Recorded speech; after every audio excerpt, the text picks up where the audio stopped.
tal, amados discípulos de Jesús? Bienvenidos una vez más aquí a este espacio, en los pasos del Maestro.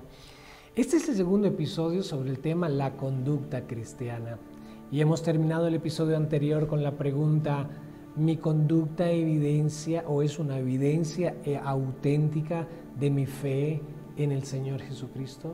Porque recuerda que Él dijo, y fue el pasaje que estamos memorizando, Juan 13:15, porque ejemplo os he dado para que como yo os he hecho, vosotros también hagáis.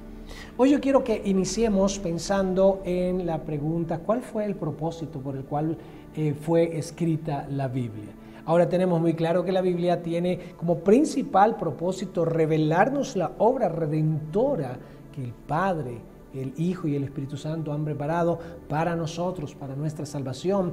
Tiene como propósito revelarnos al Padre, tiene como propósito hacernos saber que somos hijos de Dios, que tenemos su Santo Espíritu. Pero hay un propósito muy interesante que se encuentra en 1 Timoteo capítulo 3, versos 14 y 15, del cual podemos leer de la siguiente manera.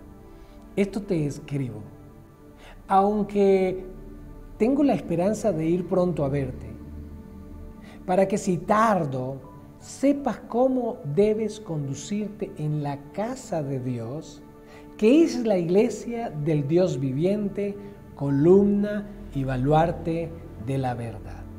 Es Pablo escribiéndole a Timoteo. Pablo considera y guarda la esperanza de tener la oportunidad de ir allá a Éfeso y poder ver a Timoteo y a toda la iglesia allí en Éfeso, y tener la oportunidad de compartir con ellos. Pero esta epístola está enfocada en darle algunas instrucciones a Timoteo sobre el ejercicio de su liderazgo, algunas decisiones que debe tomar al interior de la iglesia, ¿sí? Sobre el propio carácter del mismo Timoteo. Y hay algo interesante en este pasaje, y es que explica una de las razones por las cuales escribe la epístola, que es una razón que no se limita solamente a Timoteo, sino que tiene que ver con todos nosotros, los discípulos de Jesús. Y es para que sepas, ¿sí? Si tardo, te escribo para que si tardo, sepas cómo debes conducirte en la casa de Dios. Ahora, ¿qué casa de Dios? Aquí mismo Pablo la define, que es la iglesia del Dios viviente. Así que uno de los propósitos por el cual la escritura ha sido escrita, y seguramente ahí tienes tu material abierto en la cita de discipulado número 10, y ahí está la pregunta, ¿cuál fue el propósito para ser escrita la Biblia? Y entendemos que el propósito es que tengamos este conocimiento de cómo conducirnos en la casa de Dios. Tiene que ver con la conducta de nuestra fe. Aquí hay esta respuesta. Necesitamos aprender a comportarnos. En Colosenses capítulo 3, verso 1, Pablo le dice a los colosenses vestidos como escogidos de Dios. ¿Sí? Y esto tiene que ver con una conducta. Cuando Pablo explica vestidos como escogidos de Dios, santos, amados de entrañable misericordia, de benignidad, de bondad, de mansedumbre, ¿sí? Entonces da unas indicaciones de que la conducta, una de las propósitos por el cual fue escrita la palabra, es precisamente para que sepamos cómo conducirnos. Lo que significa que la Biblia es el referente que nos permite saber si ciertas conductas son correctas o no son correctas, si debemos hacerlas o no debemos hacerlas. Para quienes ejercemos el liderazgo o el pastoreo, seguramente hemos sido abordados por algunos de los discípulos con preguntas como pastor, líder o maestro, como lo llamen en su congregación. Y hay la pregunta, ¿se puede hacer esto? ¿Nosotros los cristianos podemos hacer esto? ¿Puedo hacer aquello? ¿Me es permitido hacer tal cosa? Y bueno, muchos de ellos ya están esperando que el pastor diga, no hay ningún problema, hazlo, no te preocupes. Ay, qué bueno, porque había visto que otros dicen que no se debe hacer. Es más, hay ciertas cosas que algunos líderes aprobarían y otros condenarían.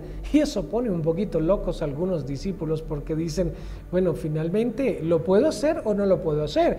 Porque tal líder me dice que no lo debería hacer y otro líder me dice lo contrario, que sí lo debería hacer. Así que no sé a quién le hago caso, e incluso algunos andan haciendo esta pregunta varias veces a ver si encuentran por fin a alguien que les diga, sí, hazlo como tú quieras. Y bueno, ya sienten una menor culpa porque dicen, ay, bueno, por lo menos encontré a alguien que dice que se puede hacer, lo voy a hacer, pero bueno, si sale mal, es culpa del que me orientó, es culpa de que me guió, es culpa del que me discipuló, es culpa de mi pastor, porque él me dijo que sí. Entonces, para evitar ese tipo de situaciones, creo que lo más sabio es guiarnos por las mismas escrituras para saber si una conducta es correcta o no es correcta, y guiarnos por lo que aprendimos en el episodio pasado, guiarnos por la conducta del Señor Jesús.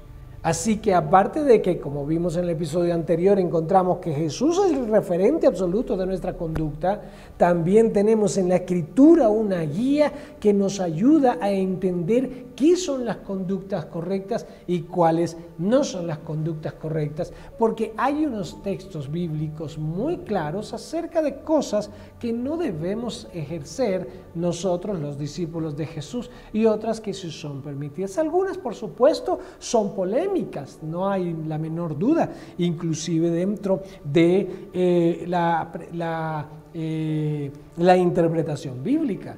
Pero hay otros referentes que nos pueden ayudar. Ya tenemos la persona de Jesús, ya tenemos la Escritura. Hay más, por supuesto, y es lo que vamos a estar desarrollando a través de todo este estudio de la conducta cristiana, del cual este es el segundo episodio, pero completaremos 5 episodios encontrando preguntas y encontrando referentes para poder entender cómo nos hemos de conducir nosotros, los discípulos de Jesús. Hemos de ser diferentes aún en los elementos superficiales, por supuesto, tanto en lo más profundo y en lo más esencial, como la presencia de Dios en nuestras vidas, como en lo más superficial, la apariencia que proyectamos hacia otras personas. Porque Jesús, en la Escritura propiamente, Pedro nos hace entender que somos real sacerdocio, nación santa, pueblo adquirido por Dios, para anunciar las virtudes de aquel que nos llamó de las tinieblas a su luz admirable. Somos anunciadores de las virtudes de Jesús. Y eso no es algo que se haga solamente con la boca, eso se hace con el ejemplo. Así que por eso entendemos que el propósito de las Escrituras es precisamente en que nosotros sepamos cómo conducirnos en la casa de Dios, en la iglesia misma. A veces tal vez podamos asistir a reuniones en la congregación y observamos la conducta de algunas personas, algunos chicos, por ejemplo, algunas personas mayores. Vemos algunas personas mayores un poco incómodas por la conducta de algunos chicos inmaduros, por su forma de masticar el chicle, por su forma de vestir, por su forma de comportarse, de reírse de las bromas que hacen, de la forma como ponen los pies en las bancas de la silla, en las bancas de la iglesia, y tenemos a los mayores un poco inconformes, vistos juzgando todo esto, y ahí tenemos un conflicto de dos conductas inapropiadas: la conducta inmadura de jóvenes que no han encontrado un referente de una conducta apropiada, y estoy hablando solamente de una conducta ahí propia del momento de la iglesia, quizás antes o después del servicio, ¿sí? Frente a una conducta sumamente crítica, enjuiciadora y condenadora, donde vemos a los otros no con el amor de Dios, sino los vemos con ojos de no se está comportando bien, ese no debería estar en la iglesia, ese es una persona que es un carnal o no es un creyente, y tenemos este tipo de conflictos a veces en nuestras congregaciones. ¿Cómo conciliar una situación allí? No condenes a ninguno de los dos, llévalos a las Escrituras. Ayúdalas a encontrar en las Escrituras principios, directrices claras que les permitan saber cómo conducirse en la casa de Dios.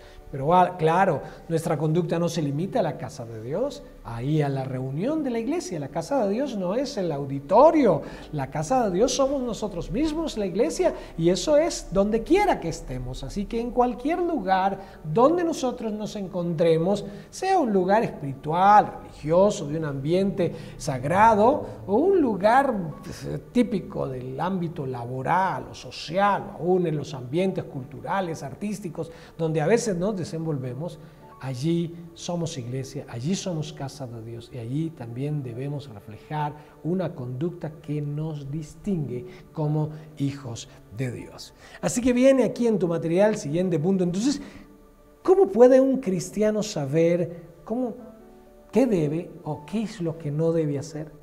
Entonces, ¿cuál sería la conclusión a esto? Seguramente ahí hay una línea para que tú puedas entender, a través del estudio de la palabra. Porque a través de la palabra Dios habla a nosotros y el Espíritu Santo nos guía a través de la palabra para tener referentes de conducta. Así que vamos a entrar, puedes ver allí en el material a continuación, buscaremos en la palabra los principios fundamentales de la conducta cristiana, los cuales serán una guía para su vida sin que tenga que condicionarse a una lista de prohibiciones. He visitado muchas congregaciones por la gracia de Dios y es muy querido encontrarme con los servidores de las congregaciones, los hermanos y todo. Y típicamente en uno de los muros, cerca de la puerta de salida de la iglesia, hay una cartelera de anuncios. Y esa cartelera de anuncios indican las actividades diferentes de la iglesia y quizás los cronogramas que los distintos ministerios de esa iglesia tienen, pero nunca me he encontrado con una lista que diga en esta iglesia se puede hacer esto y no se puede hacer esto, está prohibido hacer esto, se puede hacer esto, se puede hacer aquello. Porque creo que no se trata de eso, no se trata de hagamos el esfuerzo a partir de una prohibición. Se trata del resultado de una transformación que hace el Espíritu Santo en nuestras propias vidas. La conducta cristiana no es un esfuerzo que yo hago a ver si logro parecerme desde mis propias prohibiciones, desde mi propia contención, a ver si logro parecerme más a Jesús. No es esa la idea. La conducta cristiana es el resultado de un proceso de la relación personal que tengo con el Padre, de la obra del Espíritu Santo en mi vida, del efecto transformador que la palabra tiene en mi propia vida, del efecto transformador que algunas pruebas también tienen en torno a mi vida y que son asumidas con el profundo acompañamiento del Espíritu Santo en mi propia vida. Esto va causando unos cambios y por supuesto esos cambios se notan en la conducta. No es algo que yo trato de pujar para lograr. Es que yo trato y me he esforzado a cambiar y no logro cambiarlo. No, dejemos que el Espíritu Santo use la palabra para guiarnos y hacernos entender la conducta que debemos tener como hijos de Dios y de esta manera poder llegar a ser un referente inclusive. Pablo llegó a decir en 1 Corintios capítulo 11, el verso 1, sed imitadores de mí, así como yo de Cristo. Y es maravilloso esto porque de alguna manera Pablo estaba dejando claro que era un referente tangible, cercano, palpable, con quien se podía tratar de manera directa, ¿sí? Pero él era un referente porque él estaba imitando a Cristo, estaba siguiendo a Cristo, ¿sí? Así que cuando Jesús dice a sus discípulos, ejemplo os he dado para que como yo os he hecho, vosotros también hagáis. Entiende, tal vez el apóstol Pablo seguramente supo de aquel episodio y de esa declaración del Señor Jesús y seguramente él consideró, debo convertirme desde mi conducta, no producto de mi esfuerzo, sino producto de la obra del Espíritu y la palabra en mi propia vida, pero debo constituirme también en un referente tangible a mis discípulos, a los discípulos de Jesús, a quienes Dios por su gracia me ha permitido enseñar, me ha permitido instruir, para que también no solamente desde la transmisión de una teoría, sino desde la transmisión de una forma de vivir, ellos puedan recibir ejemplo. Ese es uno de los aspectos trascendentes también de la conducta cristiana, que nos constituye en referente de crecimiento y de madurez para la vida de quienes nos rodean. El tiempo se ha ido, entonces a partir del siguiente episodio vamos a revisar 8 preguntas que seguramente nos van a ayudar a comprender mucho acerca de estos principios bíblicos para la conducta cristiana. Nos vemos, próximo episodio.